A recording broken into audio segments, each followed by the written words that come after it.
How to delete DeepSeek AI chat history. It's a very simple and a quick process, so let's get started. First thing first, head over to your preferred web browser and move into the site of DeepSeek AI. Once you are in the official page of DeepSeek AI, enter a login credential as in your email address and the password, and then log into a specific account.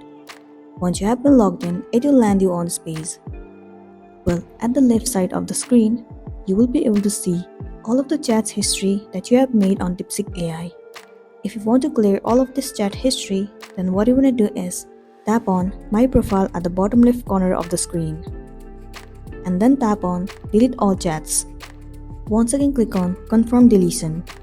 And there you go, all of your chat history has been cleared successfully. So that's all for today, and this is simply how you can clear chat history on DeepSeek AI.